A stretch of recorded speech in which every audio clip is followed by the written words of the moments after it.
안녕하세요. 오늘은 11번째 기독교 역사 시간이 되겠습니다. 앞으로 2분 더 남았습니다. 이제 끝이 다 돼가니까 좀 시원섭섭하는 그런 마음이 생기네요. 예, 그러면 지난 시간 한 걸 잠깐 복습하고 그리고 오늘 그 강의로 다시 시작하겠습니다. 자, 여기서 이제 아이시스 때문에 일어난 그 사건에 대해서 이게 영국 왕 제임스 1세 때 국회의사당을 개원식 할 때 폭파하려고 그렇게 했는데 이 음모한 사람 중에 한 명이 그 개원식에 개신교, 캐톨릭 양쪽 그 국회의원들이 다 있거든요. 근데 그 중에 자기 친한 사람한테 당신 그때 개원식 할 때 가지 마라 이렇게 편지를 쓴 거예요. 왜 그냥 몽땅 같이 죽으니까. 그렇지만 왕을 죽이려고 하니까 다 같이 죽으니까. 그래서 이 사람이 이걸 이상하다 해가지고 왕한테 보이고 이래가지고 이제 결국 다 잡아서 이렇게 된 거죠. 그래서 이 이후로 가이 폭스 데이라고 그래가지고 영국에서는 영연방에서는 축제를 해요. 이때가 참 그냥 정말 우리 그 공화국이 그러니까 나라가 살아남았, 왕국이 살아남았다 이런 그런 개념으로. 근데 하여튼 이 가이 폭스는 그 이후에 반정부 그를 하는 그런 운동하는 사람들이 그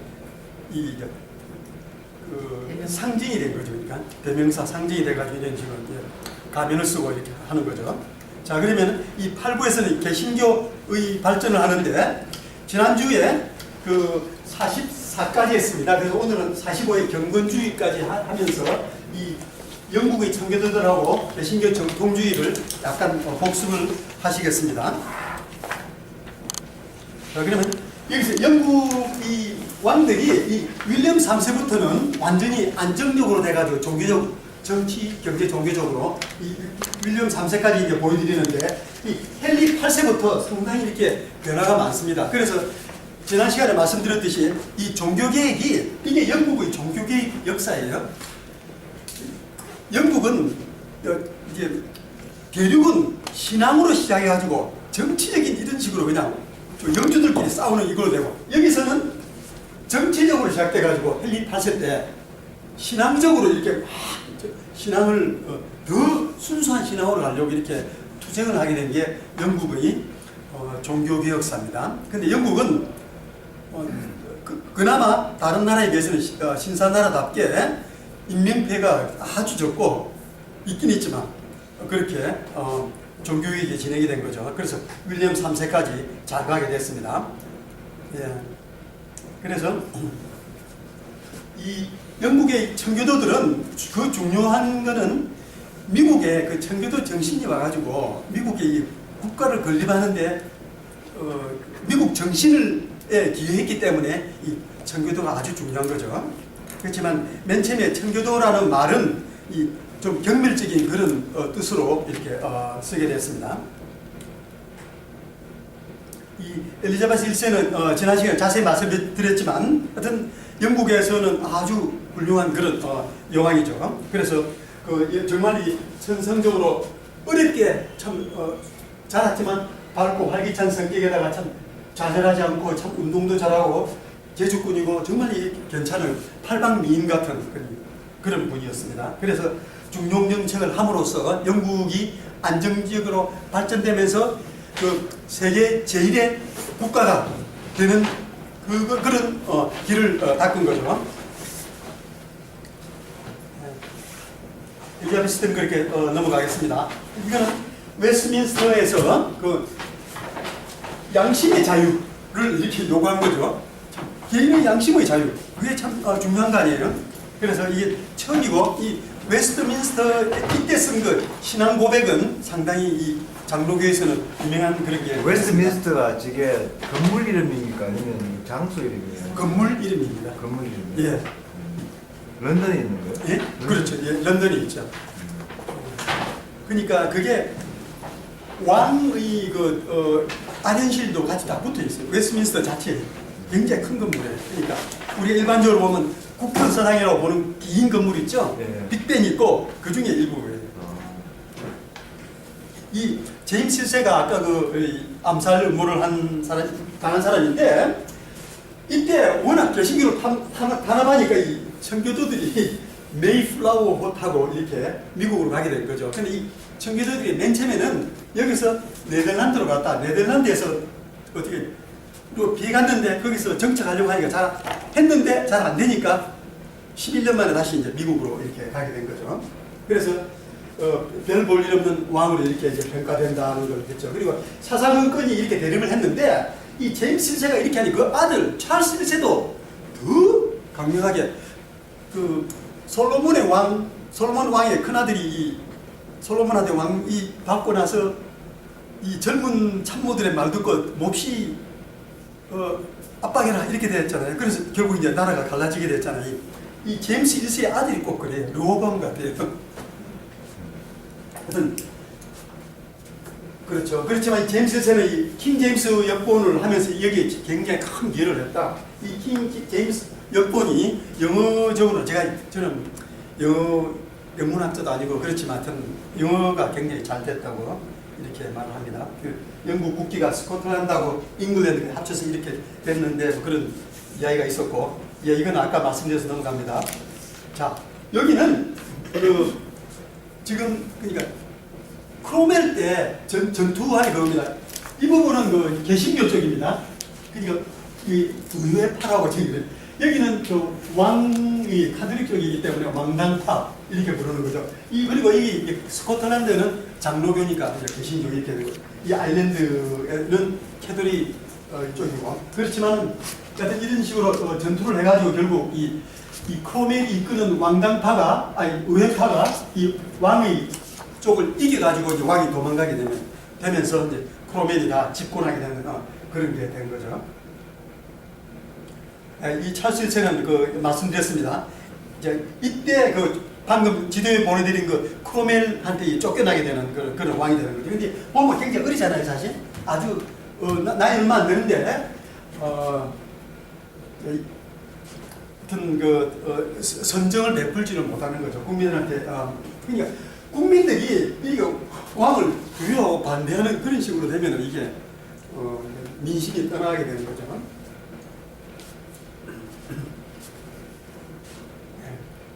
요건 됐습니다. 자, 그러면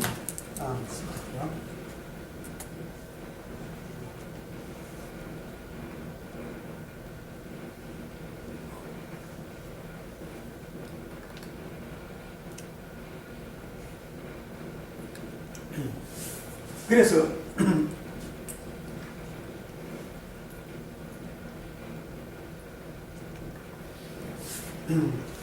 영국의 명예혁명을 아까 좀 말씀드렸는데 이게 그러니까 찰스 1세, 2세 다음에 그 오렌지 때 이야기인데 그 중요한 거는 의회 민주주의를 출발시킨 그런 의미가 전 세계적으로 봤을 때 그런 게 있고, 의회를 무시한 그런 권력을 행사할 수가 없다 이게 이제 된 거죠. 네, 그때 한국에서는 이렇게 제가 이제 말씀드렸는데 참 보면은 청나라도 그 일본도 영국에서 명예혁명이 일어난 일본도 지금 굉장히 좋은 시절이에요. 일본은 이전에는 계속 내란이 있었지만 이 도쿠가와 들어오고 나서부터는 굉장히 아주 안정시대로 간 거 아니에요. 그래서 이 쇼군 태평시대가 왔는데 이제 한국만 이렇게 참 어려운 그런 정치 상황이 계속 된 걸 알 수가 있습니다. 그 이전에도 사실은 의회가 있었는데 예. 명예혁명 거치면서 의회로 완전히 실권이 왔는 거예요. 실권, 그렇죠. 실권, 예, 그 외에도 의회가 있었죠. 그러니까 계속 싸운 거죠. 예. 의회가 이보다 거의 상당히 전부터 있었는 거죠. 한 100몇 년 이렇게 가까이 있었는데, 그 의회는 이제 왕이 그 국민들의 대표를 이렇게 모아가지고 의견을 들으려고, 그렇지만 왕이 무시하기도 하고 이런 식으로 계속 이제 온 거죠.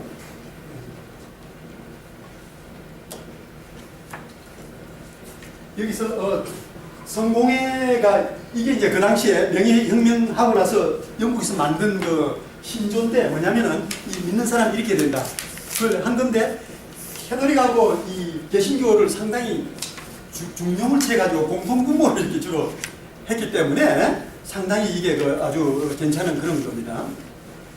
그래서 균형 잡힌 종교 정책으로 돼가지고 양쪽이 다 만족할 수 있는 그런 그 공동 분모를 했는데, 그래서 이런 순서로 지나가면서 이제 그게 개발이 된 거죠. 그런 과정에서 이 윌리엄 왕 그 이후에는 이 신조만 그 어그리하면, 사인을 하면 그 사는데, 이제 영국에서 신앙생활하는데 문제가 없어졌기 때문에 상당히 개인의 종교 자유에 가까이 간 그런 상태입니다. 이게 어느 나라 이름이 없는 거죠. 유럽의 다른 나라에도 여기까지 이렇게 발전이 안 된 거죠. 다 전부 다 그렇습니다. 이 앞에 있는 그 권리장전도 그렇고, 영국이 상당히 이 면에서는 많이 발달된 그런. 아니 그러면 영국 시민이 되려면 반드시 크리스천이 돼야 되는 거예요? 당연하죠. 그 당시에는 어느 나라에서 영국을 제외하고는 왕하고 종교가 안 같으면 그 나라에 살 수가 없는 거죠. 계속 지금도, 그러니까 콘스탄틴 대제가 이제 기독교를 그렇게 탄압을 중지한다고, 기독교를 억셉한다고 말한 325년부터 지금까지 왕하고 종교하고 같으면 살 수가 없는 거거든요. 영주나 그냥 중부 유럽은 영주하고 같아야 돼요. 근데 문제는 영주가 한 번 바꾸고 두 번 바꾸고 하면 계속 이렇게 종교가 이제 그 밑에 국민들 다 바뀌는 거예요. 제일 많이 바꾼 사람이 3번 바꿨다고. 예. 그리고 그게 지금 우리가 보면 이상하지만 그때는 그게 당연한 거로 누구나 생각하는 거예요. 왜냐하면 어떻게 내가 믿는 거하고 이게 왕하고 다를 수가 있냐. 왜 그렇게 생각을 하니까. 그냥 동양하고 완전히 다른 거죠. 이걸 보면은, 거꾸로 생각해 보시면은, 유태인들이 얼마나 괴로웠겠는지 알 수 있어요. 이 기간, 중세 내내 유태인들은 이걸 개신교 천주교 안 따라갔거든요. 자기들끼리 자기가. 그러니까 이게 유태인이 상당히 집시집 같은 그런 생활을 하게 되고, 어디 자학도 못 가지고 굉장히 아주 보통의 그런 천몇백 년을 유태인들이 살아온 거예요. 이 앞에 지났지만 이사벨라 스페인의 종교개혁 할 때 거기 이사벨라 영웅 나오잖아요. 거기 스페인의 세종대왕 같은 그런 사람. 정말 거기서는 자기 나라를 스페인 자체 나라는 부강하게 하고 세계 최고의 강국으로 만들었지만, 유태인들 보고 와서 다 세례받든지 아니면 나가든지 이래가지고 결국은 유태인들이 다 스페인을 쫓겨난 거예요. 그러니까 역사에서는 이사벨라가 유태인을 쫓겨났다고 했지만 사실은 쫓아낸 게 아니고 종교를 강제로 하니까 유태인들이 그걸 할 수가 없으니까 자연적으로 모든 자기 살림 터를 다 놓고 그냥 이렇게 짐 싸가지고 말이 싣고 그냥 갈 수밖에 없는 그런 게 되는 거죠. 예. 그 스페인이 그러니까 이 유태인들을 몽땅 쫓아냈다 이렇게 딱 나오거든요. 예. 그렇게 되는 배경은 이 왕하고 이 국민하고 이게 그런 게 그렇죠. 그러니까 이 종교를 통해서 이제 하여튼 국민들이 한 마음이 되면 그게 이제 왕 밑에 한 마음이 된다. 그래야 이 나라가 통일된 거로 지금 이렇게 간주를 하는 거죠. 상황시. 유태인 어떻게 그렇게 살아남을 수 있었던 거예요? 어느 나라 가도 마찬가지일 거 아니에요? 그렇죠. 이 유태인들은 그러니까 장사밖에 못하는 거죠. 그때는 이 중세 천년 동안에는 농업이 최고잖아요. 영주 시대 봉토. 그냥 영주가 있으면 그 밑에 다 영주 밑에 들어가가지고 영주의 거의 반노예. 그러니까 한국의 그런 소작도 아니고 소작보다 더 그냥 농가에 지주집에 들어가서 그냥 그 집에 먹고 살면서 일해주는 그런 게 있잖아요. 소작은. 예, 그 소작도 아니. 소작은 자기 소출을 받는데 봉건 시대는 소출을 안 받아요. 맨 처음에 소출 받다가 좀 가난해지면 그냥 다 갖다 바치고 땅 다 갖다 바치고 그냥 내가 먹고만 살면 먹고 살게만 해주면 그냥 거기서 일하는 그런 식으로 됐어요. 봉건 시대 나중에는 이 시스템이 내려간 거죠. 그러다가 이 문해봉이 되면서 종교개혁이 갖추면서 그게 이제 해방이 되는 그런 거죠. 그런데 결국은 예수님 이후로 예수님 제자들이 전도 여행을 해서 로마에도 전도를 하고 그런 거라면 유대인이 결국은 전파를 한 거 아니겠습니까? 그렇죠. 예. 그렇다면 그 사람들은 오랜 동안 유대인의 관습과 유대인이 가지고 있는 종교에 대한 이런 신념 이런 것들에서 많이 벗어나지는 못했을 텐데 그런 것들이 구교로 넘어오면서부터는 어떻게 이렇게 하나같이 다 없어져 버릴 수가 있었나요? 유대인은 종교의 뿌리인데 유럽의 입장에서 보면 자기 종교의 뿌리인데 거기를 이렇게 싹 무시해 버릴 이렇게 됐다는 것은 구교가 성립하는 과정에서 유대인의 전통을 싹 날려버릴 만한 큰 계기라든지.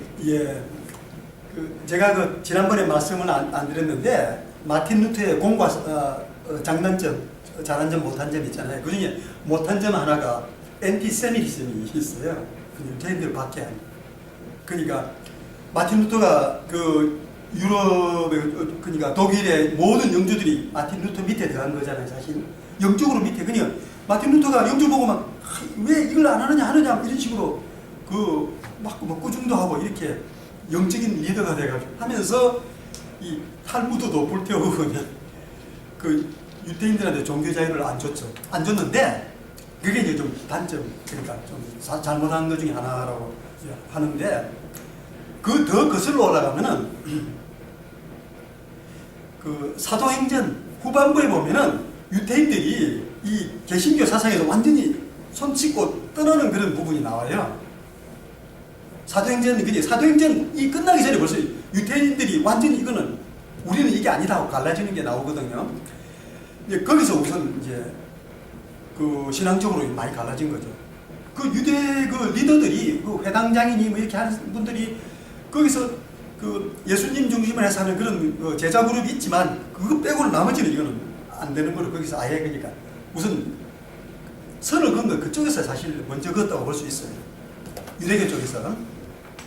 그게 첫째고 둘째는 AD 67에서 70년 사이에 예루살렘이 공격을 받을 때 로마군한테 유대인이 반환해가지고 그때 로마 타이터스 장군이 이제 막 밖에 망도 싸가지고 이제 성 옆에 성을 쌓아 올라오고 이렇게 할 때 최후 공격하기 전에 기독교인들이 빠졌어요 거기서.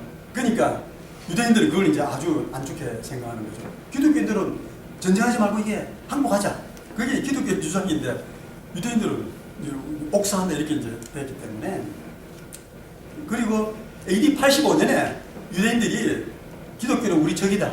앞으로 절대 회당 근처에 얼씬거리게 말하고 이렇게 해가지고 모든 회당마다 그걸 이제 써붙인 거예요. 그러니까 기독교하고 이게 유대교하고 이렇게 서로 화해하는 그런 찬스를 많이 놓친 거죠. 그러면서 그 이후로는 이제 우리 교부들도 유대인들은 참 이게 예수님을 죽인 그런 그룹인데 참 이렇게 됐기 때문에 하여튼 바람직하지 못하지만 그렇게 됩니다. 이름이 오렌지 공이에요? 예, 왜 그러냐면 오렌지라는 지역이 있는데 거기가 공작이에요, 이분이. 그래서 이 귀족 중에 제일 높은 부를 때 오렌지 공이라고 부르는 거죠. 그러면서 이 윌리엄이 네덜란드 독립할 때 독립의 아버지예요. 그러니까 네덜란드를 스페인의 식민지에서 네덜란드하고 스페인하고 막 종교 전쟁이거든.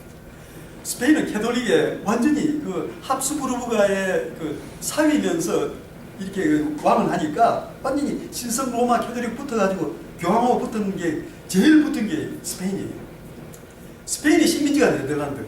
그러니까 네덜란드는 계속 이 핍박을 받으니까 베네룩스 3국 네덜란드 다 덴마크 합쳐가지고 그게 다 스페인 식민지였으니까. 그때 이 윌리엄 공이 네덜란드 사람들 도와가지고 이제 독립을 시키는 거예요. 그래서 그 이후에 영국의 왕으로 또 오게 됩니다. 자, 유럽의 종교계 아까 말씀드렸듯이 대륙은 종교를 시작해 정치로 되고 이게 영국은 정치에서 종교로 끝났다. 자, 그럼 이제 44장에 정통주의를 하는데 정통주의라는 게 말이 많이 나오거든요. 그럼 정통이라는 말이 무슨 말이냐? 그걸 좀 생각해 볼 필요가 있지 않을까? 제가 옛날에 한국에서 고등학교 다닐 때는 정통 영어라는 게 있었어요. 혹시 들어보셨는지. 정통 수학, 정통. 나중에 이제 참고서 다른 일이 있었겠지만, 하여튼 정통이 뭐냐면은 다르다 이거지. 이제 뭐 중심이 되고 요긴하다. 이게 한국 사전에 있는 거고, 영어가 좀 더 뜻이 디파인이 잘 된 것 같아요. 일반적으로 승인된 그런 믿음이다. 그러니까 가장 올바른 믿음이다 하는 그런 뜻이 정통입니다. 그러면은 사실 이 그리스 같은 경우는 그릭 오토닥스라고 부르잖아요. 그게 이제 그리스 정교라고 해석하거든요. 그리스 정교라는 거 옛날에는 잘 몰랐어요. 그리스 정교 왜 발을 정자 쓰는지. 하여튼 근데 그분들 말은 자기들이 올바른 믿음이다 이런 그런 뜻에서 이걸 이제 쓰는 거죠. 그렇지만 그러면 개신교에서는 누가 정통이냐? 이제 그걸 지금 오늘 이 시간에 이야기 해보려고 그러는 겁니다. 근데 개신교는 정통주의가 이렇게 네 가지로 되어 있습니다. 근데 오늘에 굉장히 중요하고 여러분들이 아주 참 알아서 좋은 그런 분들이 좀 나옵니다.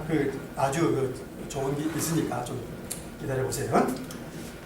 자, 그러면 이 종교계에서 1세대, 2세대가 있는데 1세대는 루터, 칼뱅 이렇게 이 두 분을 이제 1세대라고 부른다면 이때 이제 종교계 개신교가 정리가 많이 됐잖아요. 그럼 2세대에서는 어떻게 되냐? 루터하고 칼뱅이 죽어버렸으니까 그러면 이 루터 칼뱅의 그 가르침을 잘 이 신학적으로 정리를 해가지고 이렇게 잘 후세에 잘 가게끔 이렇게 해야 되잖아요. 이제 그런 분들이 이제 이걸 거기서 노력을 많이 한 거예요. 그래서 이제 계속 이 신학 논쟁을 하게 된 거예요. 그러니까 초기에 사도시대, 사도시대 이때 그 당시에 이 캐톨릭 그걸 가지고 이 신학 논쟁이 많았잖아요. 그러면서 이 삼일체 이렇게 다 정립이 됐는데 지금 이제 개신교를 정립하기 또 굉장히 많은 신학 논쟁이 있고 신앙 고백서가 이렇게 같이 나오게 됩니다.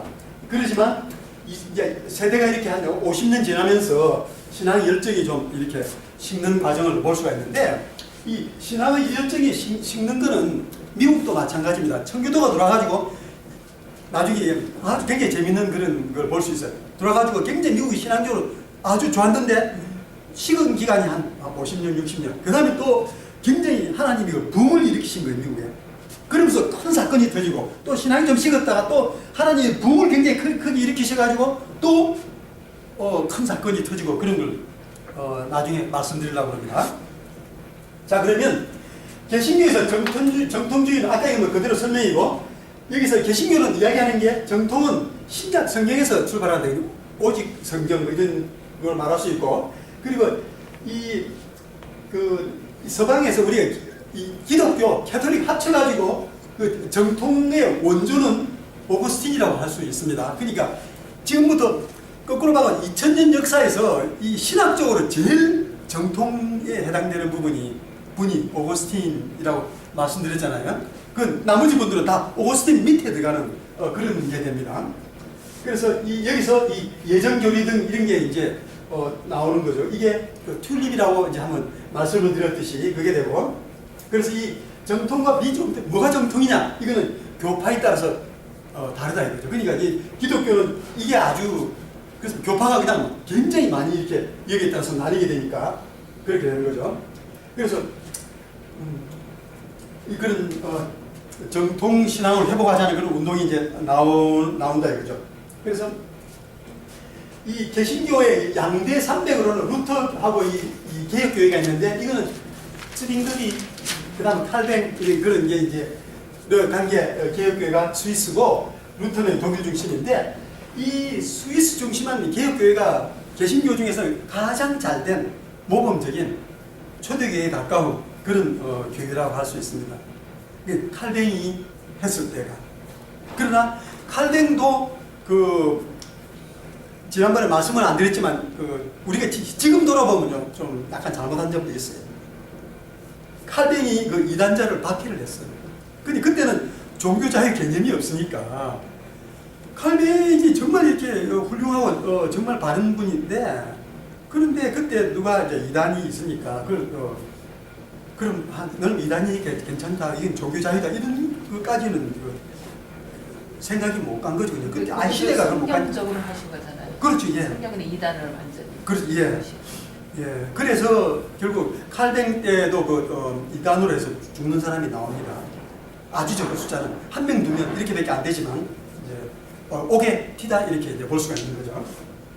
예. 그렇지. 캐톨릭도 종교개혁을 했지만 캐톨릭 종교개혁의 특징이 신학적으로는 그 신학 그 자체는 변화가 하나도 없는 거예요. 그러니까 캐톨릭은 이 구원의 한 퍼센트를 제가 쓴다면 한 제가 느끼기는 거의 한 80%가 의식에 있어요. 그 의식은 뭐냐면은 뭐 성례하고 어떤 뭐 성지순례하고 또 성인들한테 하고 그런 그 구원이 거기 대부분이 한 80%가 거기 있으니까 그게 그 캐톨릭 신학이 아예 그렇게 돼 있거든요. 그러니까 그거는 뭐 거기를 벗어날 수가 없는 거예요. 신학을 안 고친다면 대신에 캐톨릭은 그러니까 행위 이 뭐 부정부패를 좀 없애고 하여튼 뭐 그런 면으로 이제 종교개혁을 한 거죠. 했지만 결국 그렇게 되니까 그 종교개혁이라는 게 그렇게 많이 범위가 크게 가지 못한다. 이렇게 신앙이나 신학 자체에는 변화가 전혀 없는 그런 이제 종교개혁이다 이렇게 이제 우리는 보는 거죠. 예. 그래서 이 루터 종교 쪽은 지난 시간 안 했죠. 예. 그래서 루터에서는 그 마틴 루터가 계획한 그런 거를 따르는 파는 아주 엄격한 파입니다. 루테란이에요. 예, 엄격한 파인데, 그래서 그러나 여기서는 좀 잘못된 거는 뭐냐면, 루터는 정말 신앙 그 자체에 굉장히 중요하기 때문에 은혜로 구원받는다는 게, 그래서 이 카톨릭 교회의 악행이나 부패 이런 거는 루터는 그렇게 비난을 안 했어요. 왜 그냥 루터는 맨 처음 이걸 할 때 카톨릭교에서 나오려고 한 것도 아니에요. 카톨릭교에서 파문을 하고 쫓아내니까 이게 개신교가 나오게 된 거예요. 우리는 루터 카톨릭교에 그대로 남아있으면서 이 교리를 바꿔보려는데 그 교리가 안 바뀌니까 결국 이렇게 이제 쫓겨나게 된 그런 상황이 된 거죠. 그러나 이 멜랑크토는 루터의 오른팔입니다. 거의 루터는 말을 하고 가서 이렇게 사람들을 만나고 멜랑크토는 편지 다 써주고 같은 신부인데 나이 차이가 없이 그렇지만 그 신학적으로 이론을 이제 배경으로 해준 그런 분입니다. 그래서 이 둘의 차이는 멜랑크토는 카톨릭 대표를 만나가지고 이 개신교 대표로 멜랑크톤이 나가가지고 서로 화해하려고 이렇게 시도를 했었어요. 그 시도가 마지막 시도입니다. 여기서 했는데 안 됐어 결과적으로. 그 아주 핵심 사항이 서로 합의가 안 되니까. 그래서 그렇지만 이 멜랑크톤을 필리파라고 그러는데 이 퍼스트 네임이 필립이기 때문에 이분들은 어느 정도 열매나 이 증거로 이게 내가 구원받았다는 열매 아니면 증거로 선행도 같이 강조하는 그런 거니까 조금 다르게 된 거죠. 그리고 이 루터는 인간의 의지는 전혀 없다. 칼빈도 그렇고 그런데 여기서는 인간의 의지가 협조를 해야 된다 하는 이제 그런 신학적인 차이가 되겠습니다. 그래서 황제가 캐톨릭하고 이 개신교를 화해하라고 이렇게 명령을 했는데 그래서 회의를 소집해가지고 아우스부르크에서 회의를 소집했지만 그래가지고 이 회의가 성공이 안 된 거죠. 그래서 이분들은 이 멜랑크톤은 복음의 핵심적인 요소, 아주 핵심 중에 핵심, 그거하고 또 부수적인 게 있으면 이 핵심이 서로 맞으면 이게 서로 연합할 수 있지 않느냐 했는데 그게 좀 잘 안 됐죠. 예. 여기서 이 두 가지는 뭐냐면은 마틴 루터는 노예 의지론이라는 게 있습니다. 그리고 여기는 에라스무스는 자유 의지론입니다. 이 차이는 뭐냐면은 인간이 죄를 짓고 나면은 이 사탄한테 노예 같은 그런 상황에 들어간다는 거예요. 우리가 죄에 관해서 자유로울 수, 그러니까 다른 말씀으로 드리면 죄에서 자유로울 수가 없다는 거예요. 그러니까 내가 죄에서 자유로울 수가 없으면 결국 죄의 노예라고 하는 게 노예 의지론입니다. 그러나 이 에라스무스는 그게 내가 완전히 자유로울 수 없지는 않다. 인간이 거기서 인간 스스로 죄에서 자유할 수 있다라고 하는 게 자유의지가 있다. 자유인이 될 수 있는 의지가 있다는 게 이야기입니다. 이 둘이가 이제 신앙 논쟁을 하는 거죠. 그래서 초대교회 때 삼일체 때문에 신앙 논쟁 많이 했듯이 이 종교개혁 이후에도 이런 신앙 논쟁이 많이 있었습니다. 자, 그러면 이제 요거는 요약된 거고, 예. 그래서 요거도 예, 비슷한 내용입니다. 예.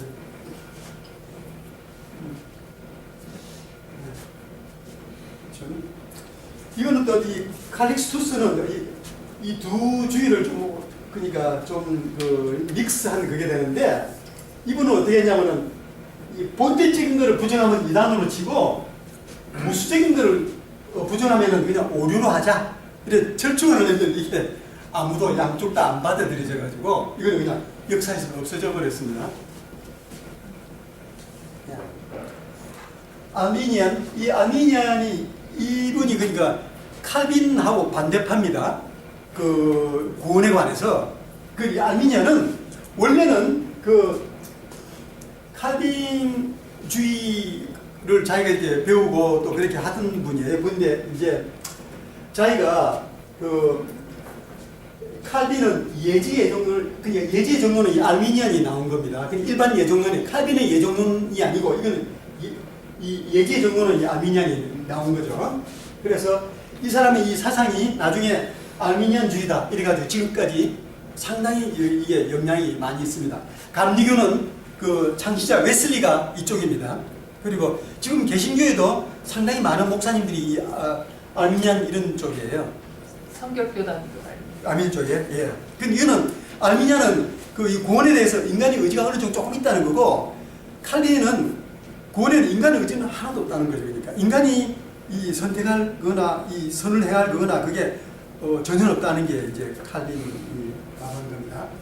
그리고 이 사람들 그러니까 반환에 리먼스트런트라고 그러고 이게 이제 프로테스탄트라는 그런 말이에요. 그 바람말로. 그래서 영어로는 프로테스탄트인데 바람말로 리먼스트런트 이렇게 하고. 예. 아니 저기 인간에게 자신의 구원을 결정할 수 있는 힘이 있다고 하는 게 예. 그 구원을 하나님이 주시는 건데 그거를 받거나 거부하거나 할 수 있는 자유가 있다는 건가요? 그렇지. 예. 그러나 그 칼빈에서 그게 우리가 받거나 거부하는 그게 없다고 하나님의 전적인 그렇죠. 은혜로 예, 예. 다 받는다. 예. 하나님이 구원하시려고 하면은 내가 뭐 하나님 만약 우리 박 집사님 구원하시려고 하면은 그 박 집사님이 그걸 거절할 그런 인간적인 능력이 없다는 게 이제 칼빈이 말하는 게 이게 아주 깊은 신학적인 이론이 그런데 제 개인적인 생각으로는 평신도한테는 큰 차이가 사실 없습니다. 이게 이 양쪽 다. 그렇죠. 예. 우리는 그 믿음 생활 잘하는 게 중요하기 때문에. 죽어서 하나님 앞에 가봐야 예. 그렇죠. 예. 그래서 이게 카톨릭주의에서 이 구원받으려면은 교회와 인간과 신이 서로 협동해야 돼, 협력. 이게 카톨릭이에요. 그러니까 인간이 그렇게 공덕을 많이 쌓려고 노력을 많이 의식도 하고 공덕도 해야 되는 거죠. 그런데 여기에 대한 반발로 이게 나온 거죠. 그러니까. 루터가 은혜로만 성경에 로마서 1장 17, 18절 거기 이제 은혜로만 만났는데 여기에 반작용으로 이게 나온 겁니다. 그래서 여기서는 합리성과 인간의 의지가 같이 이렇게 돼가지고 된다는 그게 이제 아미니안주의가 되겠습니다. 요거는 카톨릭의 그 신학에 반대로 나오고 이거는 칼빈주의에 대해서 반응해가지고 반대라기보다 반응이 돼서 나오게 됐습니다. 이거는 사실 반대인데 이거는 거의 반응에 가까워요. 완전 100% 반대는 아니고 구원에 관한 그 이론만 이제 다르기 때문에. 둘 사이에 막 치고받고 또 싸우는 거예요? 이 사이에? 예. 그러면 이 사이에도 좀 그렇죠. 이제 한 나라에서는 이게 지금 교단도 마찬가지입니다. 어느 교단에서는 어느 한쪽이 하지 않으면 교단에 그 안수를 못 받은 그렇게 되는 상황입니다. 이거는 그러니까 많이 갈립니다. 그러니까. 굉장히 크게 갈리는 아이템 아니에요? 이게요? 예. 상당히 그렇죠. 사실 이게 굉장히 큰 빅 디퍼런스예요. 예. 인간이 역할이 뭐냐, 인간이. 그러니까. 선택된 근데 지금 감리교의 입장은 기본적으로 그렇지. 알미니안인데 우리가 사형리를 보면은 우리가 죄에서 우리 인간의 자유 의지를 줬다고 나오거든요. 우리는 예. 많은 개신교들이 그렇지, 예. 알미니안을 베이스로. 예, 자유의지가 좀 강조가 되면은 인간의 의지가 좀 강조가 되면 아미니안주의고 전적으로 하나님의 그 섭리 예정이 강조가 되면은 칼빈 쪽이고 그렇습니다. 칼빈 쪽에 있는 종파가 뭐 어느 교회요? 장로교요? 예, 그럼 장로교는 상당히 칼빈이죠. 예.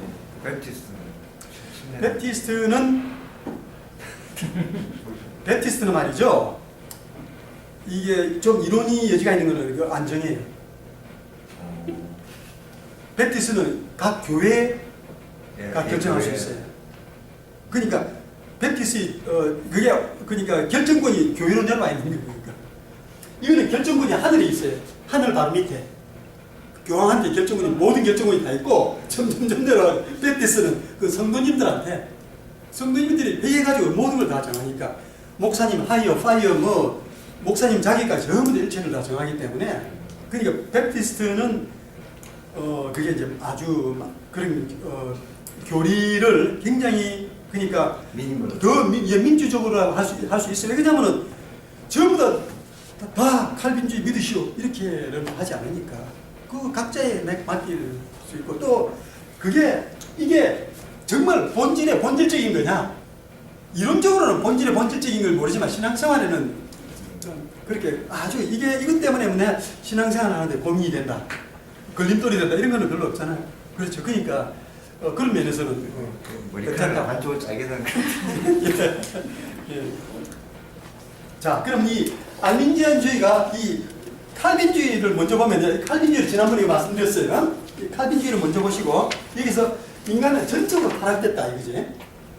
일단 그 아담 이후에 전적으로 타락됐기 때문에 여기서 그냥 그 죄에서 벗어날 수가 없다는 거. 그리고 이거는 무조건적인 선택.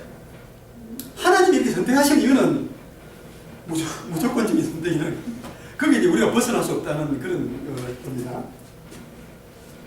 하나님이 이거 선택하실 때 우리가 하나님이 김종기 집사님을 선택해야 돼. 김종기 집사님이 뭐 미남이라서 아니면 좀 더 착하니까 그런 조건이 없다는 거예요. 하나님이 그냥 선택하신다는 거니까. 우리가 모르는 거로. 예. 그거를 하나님이 어떤 사람을 선택한다는 그 기준을 우리가 인간이 정할 수가 없다는 그런 겁니다. 다르게 말하면. 태어날 때부터 선택돼서 태어나나요? 아니면 아닙니다. 살다가 선택이 갑자기 되기도 한? 이거는요, 우리 성경 말씀에 하면 태어나기 전부터. 그렇죠. 결정론. 그렇죠. 예. 태어나기 전부터 이렇게 결정하셨다고 이렇게 했습니다. 그러니까, 그거는 사실 이 안 믿는 분들한테 말하기 참 어려워요. 그렇지만 시편에 보면 다윗이 하나님이 내가 태중에서부터 내가 잉태하기 전부터 나를 어떻게 뭐 하시고 이런 게 시가 나오거든요. 예, 그게 바로 그 근거예요. 그러니까 이거는 태어나기 전후냐 하는 거는 믿는 사람 입장을 생각해보면 저기 전능하신 하나님이 내가 잉태하기 전부터 이렇게 계획을 하셨겠구나. 그런 거를 이제 이렇게 느낌으로 받게 되니까 그렇게 설명하는 거거든요. 그런데 안 믿는 분들한테는 뭐 태어난 순간에 했는지 뭐 1분 전에 했는지 10년 전에 얼마 전에 그거는 사실 의미가 없는 이제 그런 게 될 수가 있는 거죠. 선택된 사람은 안 선택된 사람은 알 수 있나요? 본인은 알 수 있나요? 본인이 믿음이 아니 일단 선택된 분은 알 수가 있어요. 그러니까 그렇죠. 선택이 안 된 분은 몰라요. 말씀하시는 거 보면 선택된 사람은 알 수 있을 것 같아요. 그렇죠. 예, 그러면 그렇게 된다고 믿는 거죠. 아니 믿는 거지. 그건 왜 아시냐면 그 믿는다는 게 그 성령이 믿음이 들어서 아니지. 그걸 객관적으로 알수 없죠. 난 아니라는데 뭐 교황이 보거나 아니면 칼빈이 보기에 선택된 거 맞아 이렇게 말할 수 있는 그런 것들은 없는 거예요. 예. 그게 이 선택됐다는 걸 알 때가 이 기독교에서는 거듭났다고 그러거든요. born again. 그냥 한자말로 중생이에요. 나중에 좀 있으면 이제 요한 웨슬리가 나오는데 요한 웨슬리가 정말 대단한 분이에요. 근데 요한 웨슬리가 중생한 게 목사 안수받고 13년 지났어요. 이해가 되세요? 지금도 그런 분 많아요. 목사 예. 네, 그니 요한 웨슬리가 얼마나 대단한 분이냐. 영국 성공회 신부였는데 이 성경 읽다가 저 마틴 루터 그 구절 듣고 은혜 받아가지고 근데 이제 자기가 거듭난 거예요. 그런데 그 당시 성공회가 지금 다 합치면 2,500만인데 성공회 3배 그 감리교가 그렇게 그니 성공회보다 훨씬 더 이게 하나님이 풍성하게 되도록 그렇게 해준 거예요. 그 성공회에서 쫓겨났어요. 왜냐면 성공회 물을 대가 안 하니까. 성공회에서는 무슨 절차를 받고 어떻게 받고 이렇게 해야 설교를 할 수 있다. 안 그런 사람 설교하면 감옥. 이렇게 이제 룰이 되어 있거든요. 그러니까 많은 사람들이 감옥에 간 거예요. 근데 이제 요한 웨슬리가 그걸 이제 거역을 한 거예요. 미국에 지금 막 원주민들하고 이렇게 그냥 청교도들 많이 가 있는데 그 목사를 보내고 설교를 시키고 이렇게 해야 되는데 이 퀄리파이 된 사람이 지망자가 없고 숫자가 부족한 전체적으로. 그러니까 그러면은 그 연락해가지고 성령이 충만한 누구를 정해가지고 설교를 시켜라. 근데 그게 완전 성공의 입장에서 보면 이거는 굉장히 반항하는 그런 나쁜 게 되니까 거기서 이제 쫓겨나게 되는 거죠. 자, 칼뱅주의 제한적인 속죄. 이 속죄는 예수님이 십자가에 돌아가심으로써 우리 은혜로 우리가 구원받게 되는데 이게 모든 인류한테 대한 게 아니라는 게 제한이 있다는 거예요. 하나님이 선택하신 그 사람들한테는 이제 그 제한적인 속죄입니다. 근데 알미니안주의는 반대입니다. 여기 나온 5가지 전부 다 반대예요. 알미니안주의는. 그래서 이걸 먼저 말씀드리고 그 반대로 지금 가려고 그러는 거예요. 이거하고 다 여기 동의 안 하셔도 된다는 이야기니까 갈 때가 초이스가 있으니까. 근데 불가항력적인 항력. 이거는 알미니아에서는 이게 우리가 불가항력, 강력이다. 그러니까 리지스트 할 수 있다. 이렇게 말합니다. 여기서는 알미니안주의는 제한적인 속죄가 아니고 전체적인 속죄다. 그러면 예수님이 그 희생은 전체적인 속죄라고 말하고 알미니안주의는 여기서는 알미니안주의는 우리가 그러니까 하나님이 어떻게 하시든 거기에 우리가 반대할 수 있다는 거죠. 예.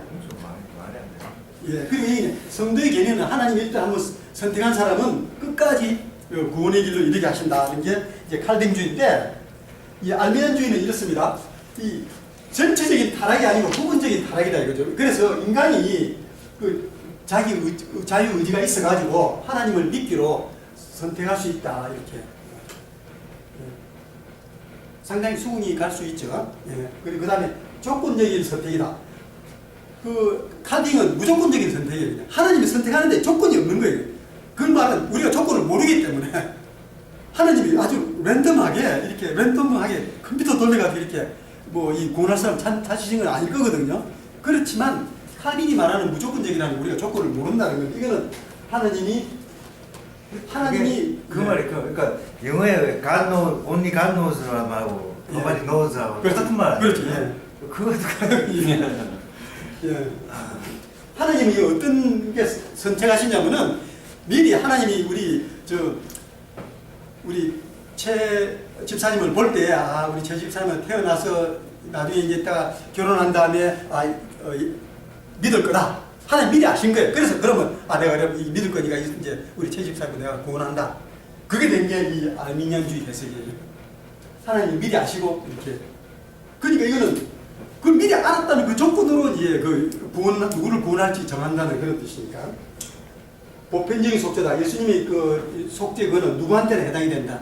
근데 이제 칼빈은 이게 반대죠. 이게 가항적이다. 그 하나님이 그 보편적 속죄 저거는 좀 말이 안 되는. 그렇다면 모든 인류가 다 분당한다는 말과 똑같은 말이에요. 알 수도 있다는 거예요. 그러니까 있지만 여기서 이제 그 영접을 안 하면 인간 의지로 영접을 안 하게 되면 해당이 안 되는 거죠. 근데 일단 예수님이 이 십자가에 하실 때는 모든 인류가 누구나 노력하거나 회심하면 구원받을 수 있는 그런 뜻으로 하셨다는 그런 조건이니까 회심하면 조건. 그렇죠. 예, 그렇죠. 예. 그러니까. 근데 그 위에 조건적 선택은 그런 게 없잖아요. 인간의 회심이라는 그런 게 없이. 여기요? 예. 아니 그 말은 여기 있어요. 사실 있는데 여기 안 쓰여 있지. 여기서 누가 복음을 믿을 건지 이게 바로 회심이라는 이게 조건이라는 거예요. 미리 안다. 그렇지. 하나님 미리 아신다 이거죠. 하나님은 전지전능하시기 때문에 우리 최 집사님이 나시기 전에부터 최 집사님이 나셔가지고 이게 믿을 건지를 하나님이 아신다는 거죠. 그래서 그럼 이게 예정한다. 그럼과 동시에 예정한다 이렇게 이제 설명을 그렇게 하는 겁니다. 그러니까 탈락 가능성 한번 구원받아도 탈락될 수 있다는 알미니안. 이거는 그러니까 알미니안주의 이거는 지금까지 계속 이렇게 많이 왔다 갔다 하고 개신교 전체적으로는 칼빈주의가 더 많다고. 한국이 장로교가 대부분이니까. 그럼 예. 탈락 가능성이라는 거는 한 번 구원 받았는데 예. 구원을 그러니까 잃을 수도 있다. 그렇죠. 예. 그렇죠. 예. 그러면은 그 잃을 수 있다는 그거는 어떤 상황에서 잃을 수 있다? 예를 들어서 우리 성경에 보면 예수님이 그 성령을 모독하면은 그 용서 못 받는다 이렇게 된 구절이 있거든요. 예를 들어서 그런 거라든지 뭐 그 게 있겠죠. 예. 예수님이 하신 말씀이 그거 외에는 이제 용서 못 받는 게 없는 걸로 저는 알고 있어요. 다른 분은 성령을 못 오가는 거는. 근데 이렇게 선택이 있으면요, 칼빈주의에서 선택이 있어서 태어나기 전부터 선택되는 거가 맞다고 치면 저희가 교회 대부분의 교회에서 하고 있는 전도나 선교라는 게 어떤 의미가 있습니까? 예. 이미 선택되어 있는 있는데 저희가 노력해서 누구를 설득하려고 어디 멕시코를 가든 이런 데 가야 될 필요가 있나요? 그렇죠. 그거를 이제 또 그렇게 볼 수도 있죠. 그렇지만 그거는 저는 이렇게 생각합니다. 하나님이 예정을 하셨지만 거기에 또 우리가 찾아가가지고 누구를 찾아가가지고 정말 그 예수님이 하신 것처럼 아픈 자를 위로해주고 다친 자를 치료해주고 하는 그런 과정을 거침으로써 우리는 믿는 사람은 그런 대로 이렇게 성화돼가는 과정이 있고 하나님은 그거를 다 기대하시고 그렇게 누구를 구원하시기를 이렇게 이제 하셨다고 이제 하는 거죠. 그러니까 그 인간이 역할이 전혀 없다는 그런 거는 아니에요. 내가 내 배우자가 많이 아니면 뭐 내 친척 중에 하면 그거는 이제 응당 노력을 이렇게 해야 되는 거죠. 왜냐하면 이걸 하나님 그거는 우리 아무도 모르기 때문에 그냥 그대로 두는 거는 그거는 우리가 이 계명이 어긋나는 거니까 큰 계명 이웃을 사랑하는 그런 계명이 어긋나는 게 이제 되는 거죠. 그리고 예수님께서 예. 그 대사명을 주셨잖아요. 그렇죠. 너희 예. 다 끝까지 가서 그렇죠. 제자 삼으라고. 야, 그럼 이거는 이제 이 정도로 하고 넘어가겠습니다. 자, 이 도르트 회의는 뭐냐면 네덜란드에서 이 알미니안주의하고 이 켈빈주의가 맞선 거예요. 알미니안이 네덜란드 사람이니까. 그래서 이 왕이 그러면 모든 신학자들을 다 모아라. 그래가지고 회의를 한 게 도르트에서 회의를 했는데 이때 누가 맞느냐? 열심히 토론해가지고 칼빈주의가 맞다. 이렇게 결론이 난 회의입니다. 예. 그러면서 이렇게 알미니안주의를 정지한 거죠. 알미니안주의는 틀렸다. 하여튼 네덜란드에서 이렇게 됐습니다. 그런데 이 회의를 할 때 네덜란드에서 회의하면서 이 왕이 유럽에 있는 모든 그 개신교 리더들하고 신학자들한테 초청장을 다 보냈어요. 우리가 이런 중요한 회의를 하니까 와서 좀 참석해 주시면 좋겠다. 그래서 이게 유럽 전체 회의가 된 거예요. 거의 시민 전쟁으로. 예? 거의 시민. 그러면 이 네덜란드 자체에서 이게 그 아부가 되니까 이게 거의 전쟁이 날 그런 상황이 된 거예요. 그러니까 정치적으로 불안정하게 되니까 이제 왕이 이 회의를 소집한 거죠. 예. 이 종교의 자유는 이거는 개인의 종교의 자유를 말합니다. 이때가 정말 이 예수님 오시고 1600년 만에 개인의 종교의 자유가 이렇게 나온 거니까 이전에는 개인은 없고 다 그냥 아니 그게 도로토 회의에서 결정된 거예요. 아니 그 후에 도르트가 1618인데 지금보다 13년 지나서 제가 이게 이 슬라이드 한 페이지에 이거만 넣을 수가 없어가지고 여기 꼬리에 이렇게 따라 붙인 거예요. 그러니까 이게 저한테는 굉장히 중요해. 그냥 개인의 신앙 자유가 생긴 게 언제냐? 이걸 이제 앞으로 말할 수 있잖아요. 저희들은 신앙의 자유가 있는 상황에서 코오고 다 해서 예. 당연히 그런 것처럼 말지만 저 이전의 세상은 참 상상하기도 참 그렇죠. 예. 사람들 마음속에 어때요? 예. 그렇죠. 아주 그러면 전혀 생각이 없었다고 봐야죠 뭐. 예. 이런 말을 한다는 자체가 그렇죠. 없었겠죠. 예. 그렇죠. 그러니까 사람을 죽이게 되면 그게 틀려지면 참 그런 사태가 불행하지만 생기게 되는 거죠. 자, 그래서 개신교는 이 정통률에 신학적으로 이렇게 많이 압일했는데 그 유산은 뭐냐면은 성경의 권위를 인정하고 그 신조, 우리는 뭘 믿는다 하는 이거를 열심히 개발하는 그런 효과가 나왔습니다. 그래서 이 신조는 왜 중요하냐면은 교단마다 이 신앙의 독립성을 유지하는 게 필요하고 그래서 이 신조가 이렇게 여러 가지가 있는데 이 중에 특별히 중요한 건 이건 다 아주 중요한 겁니다. 이게 그러니까 6개 제일 중요한 신조 6개 하면 이게 되는 거죠. 도르트는 조금 전에 한 거고 웨스트민스터는 그 아까 사진은 미리 보여드렸는데 이 순서적으로는 나중입니다. 이 장로교에서 이거 다 아주 중요합니다. 이거 가지고 계속 성경 공부하고 하는 게 다 그렇게 하는 거예요. 우리 침대교는 제대로 이제 하지 않지만 이거는 콘스탄틴이 불러서 한 겁니다. 콘스탄틴 면접이 제국을 통일했는데 뭐 이게 삼일체 이런 의견이 나르니 그럼 다 회의해가지고 하나를 가져와 이렇게 했습니다. 6개의 신경들이 다, 뭐, 내용은 다 삼일체 하는, 다, 그거. 삼일체는 이 니케아 신주교는 다 삼일체는 당연히 들어가죠. 전부가 다 니케아 신주 밑에 들어가는 겁니다. 제일 큰 우산이 사도신경이고 그 밑에 니케아, 하이델베르그 이렇게 네덜란드 이런 식으로 된다고 보시면 되고요. 사실은 이 니케아 신조 연도는 이렇게 돼 있지만 사도신경이 현재 형태로 된 거는 이때 거의 10세기 됐어요. 근데 순서로 사실 이 다음이에요. 근데 이 사도신경을 이 다음에 쓰면 좀 이상할 것 같아서, 그죠? 사도가 옆에 있을 때 왜 다음이냐. 그니 이거는 무슨 말이냐? 현재 형태로 우리가 외우는 형태로 이때 10세기에 폼이 정해졌다 이거죠. 니케아 신조는 사도신경을 한 4배 정도 길게, 서너 배 정도 길게 한 거로 보시면 됩니다. 그 압축한 게 사도신경이 됩니다. 자, 이제 그러면 쉬고 이제 경건주의로 하겠습니다.